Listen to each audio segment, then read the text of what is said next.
The new 2018 Nissan LEAF is a far more conventional looking car. In fact, it looks like a Rogue and a Sentra had a baby.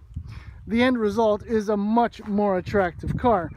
In fact, Nissan did survey the owners of the previous generation LEAF and all agreed, or most agreed, that they wanted something that would blend in with the scenery a little bit or a lot more.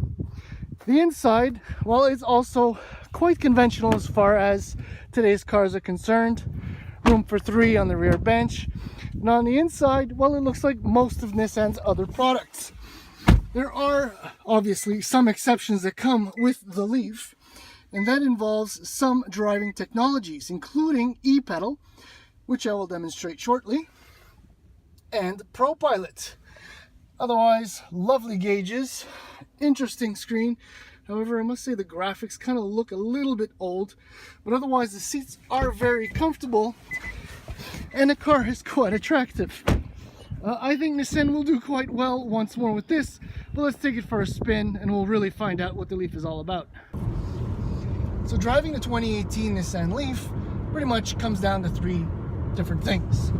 The first is you get more range, 241 kilometers up from about 160, thanks to the larger battery, 40 kilowatt hours up from 30. The other thing, more power. I like that. With the electric motor, the output has climbed to 147 horsepower from 107, and more interestingly, torque is up to 236 pound-feet up from 187. Where you really feel a difference is in the mid-range. It pulls harder, or just about as hard as what I should say, but for a longer duration.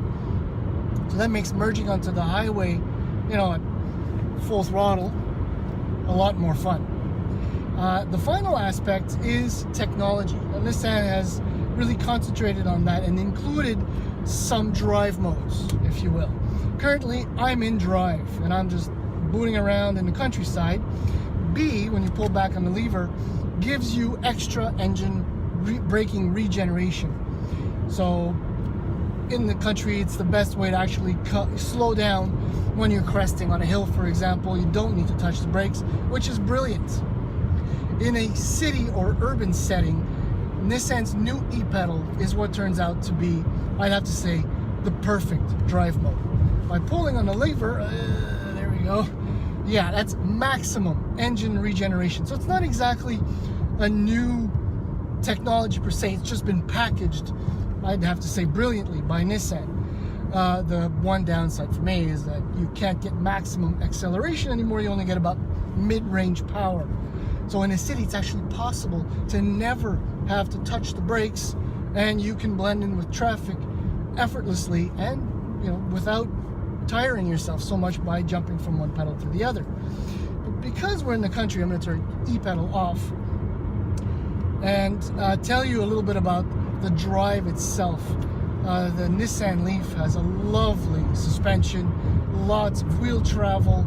It's very smooth, very comfortable. It handles the worst of these roads without breaking a sweat.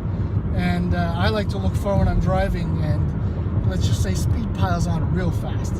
The new LEAF is brilliant. It's a pleasure to drive. Oh, and there's also ProPilot, which is essentially an autonomous driving mode, which is ideal again for the city or in the traffic. I really like this new car. Very nice. Nissan has done a brilliant job, and combined with the new styling, I think it'll do quite well.